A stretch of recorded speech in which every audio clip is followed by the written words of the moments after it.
Microsoft Excel भाग 2। इस अध्याय में आप सीखेंगे अलाइनमेंट करना, फॉन्ट को सेट करना, सेल, पंक्ति एवं स्तंभ को इंसर्ट करना, सेल की चौड़ाई यानी कि विड्थ घटाना या बढ़ाना, टेबल को बढ़ते या घटते क्रम में रखना यानी कि सॉर्टिंग करना, एंट्री में बदलाव करना।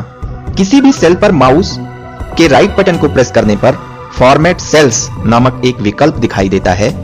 इस विकल्प या ऑप्शन को सेलेक्ट करने पर एक दूसरा बॉक्स खुलता है जिसमें कई विकल्प रहते हैं, जैसे number, alignment, font, border, pattern तथा प्रोटेक्शन इत्यादि। अगली कुछ स्लाइड में हम सीखेंगे कि कैसे हम सेल की फॉर्मेटिंग कर सकते हैं। नंबर की सेटिंग। फॉर्मेट सेल के नंबर विकल्प यानी नंबर ऑप्शन को चयनित करने पर नंबर के लिए कई प्रारूप दिए गए हैं, जैसा कि आप चित्र में देख सकते हैं, और साथ में उसका नमूना भी दिया गया है जो ये बताता है कि शीट पर कोई भी नंबर कैसे दिखाई देगा। यदि आपने डेसिमल प्लेसेस 2 सेलेक्ट किया है, जैसे फिगर में सेलेक्ट किया गया है, तो कोई भी नंबर दशमलव के 2 मान तक सेल में दिखाई देगा। अलाइनमेंट। फॉर्मेट सेल्स के अलाइनमेंट टैब के चयनित करने पर किसी सेल का अलाइनमेंट सही किया जाता है। हम किसी टेक्स्ट को क्षैतिज यानी हॉरिजॉन्टल, ऊर्ध्वाधर यानी वर्टिकल अथवा किसी भी टेक्स्ट को किसी एंगल पर रखना चाहें, जैसे 90 डिग्री के कोण पर या 45 डिग्री के कोण पर, अथवा टेक्स्ट को रैप करना चाहें, तो ये सारे ऑप्शन फॉर्मेट सेल्स के अलाइनमेंट टैब पर दिए गए हैं। इन ऑप्शन को आप चित्र में देख रहे हैं। रैप टेक्स्ट का मतलब होता है कि सेल के अंदर जो डेटा दिया गया है वो सेल की विड्थ में फिट हो जाएगा और सेल की हाइट ऑटोमेटिकली बढ़ जाती है। जब किसी सेल के लिए फॉन्ट की सेटिंग करनी हो तो फॉन्ट टैब का चयन करेंगे। फॉर्मेट सेल के फॉन्ट ऑप्शन को चयनित किया जाए तो इस बॉक्स के अंदर 3 ऑप्शन दिखाई देते हैं, फॉन्ट, फॉन्ट स्टाइल और साइज। इन तीनों में किसी का भी परिवर्तन करने पर चयनित सेल यानी कि रो कॉलम पर प्रभाव दिखाई देगा। Border setting. जब कोई फाइल एक्सेल में बनाई जाती है तो उस टेबल की सेटिंग करना अनिवार्य होता है, जिसके अंदर अपने आप डिफॉल्ट सेटिंग रहती है। अगर कोई सेटिंग नहीं करते हैं तो डिफॉल्ट सेटिंग आपके टेबल पर अप्लाई होगी, लेकिन अगर आपको कोई नई सेटिंग अपने टेबल पर अप्लाई करनी हो तो बॉर्डर सेटिंग के कई प्रारूप एवं लाइन के अनेकों प्रकार दिए गए हैं। उनको सेलेक्ट करने पर हमारी टेबल उस बॉर्डर सेटिंग के आधार पर परिवर्तित हो जाती है। जब किसी सेल में कलर फिल करना होता है तो उस समय फॉर्मेट सेल्स में पैटर्न से कलर को चूज करते हैं। इस टैब में 2 ऑप्शन होते हैं, कलर और पैटर्न।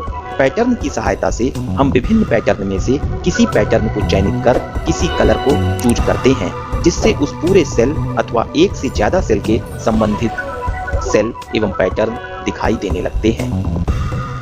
फाइल में सुधार करना। बनी हुई फाइल में संशोधन करने के लिए उस सेल को सेलेक्ट करते हैं जिसमें पहले से डेटा रखा गया है। सेल का सिलेक्शन माउस अथवा कीबोर्ड की सहायता से किया जा सकता है। अगर सेल में कोई फार्मूला अथवा फंक्शन दिया गया है तो फार्मूला बार पर माउस बटन को क्लिक करते हैं और संबंधित डेटा को संशोधित करते हैं। संशोधन के उपरांत पुनः फाइल को सुरक्षित करना पड़ता है, जिससे संशोधित आंकड़ा नए सिरे से सुरक्षित हो जाए। एक या एक से ज्यादा सेल को सेलेक्ट करना। किसी भी सेल को सेलेक्ट करने के लिए माउस अथवा कीबोर्ड की सहायता से सेलेक्ट किया जा सकता है। कीबोर्ड की सहायता से शिफ्ट की तथा एरो की सहायता से एरिया को सेलेक्ट किया जा सकता है। किसी एरिया को सेलेक्ट करने के लिए माउस को ड्रैग करके वांछित एरिया का सिलेक्शन कर सकते हैं। किसी सेल के मान को डिलीट करना।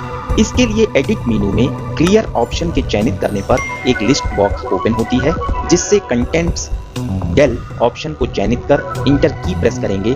इससे उस एक्टिव सेल का मान डिलीट हो जाता है यानी खत्म हो जाता है। सेल, रो या कॉलम को इंसर्ट करना।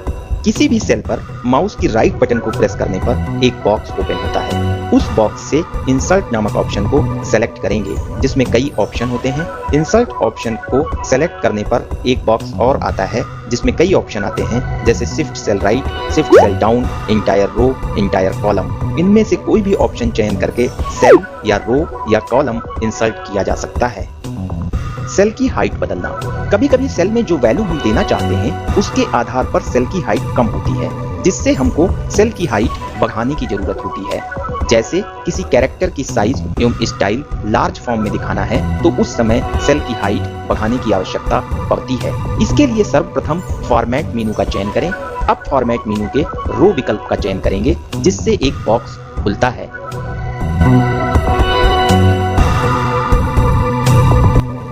कभी कभी सेल की चौड़ाई बढ़ानी अथवा घटानी पड़ती है। जब सेल की साइज से बड़ी वैल्यू सेल में इंसर्ट करनी होती है तो उस समय सेल की चौड़ाई कम पड़ती है, जिससे सेल हेडर पर जाकर सेल के दाहिने कॉर्नर पर माउस पॉइंटर को ले जाएं, जिससे प्लस का साइन बनता है। उस बने हुए प्लस के साइन को ड्रैग कर सकते हैं। अगर प्लस साइन को दाहिनी तरफ ड्रैग करते हैं तो किसी भी सेल की चौड़ाई बढ़ती है, और यदि बाएं तरफ ड्रैग करते हैं तो सेल की चौड़ाई घटती है।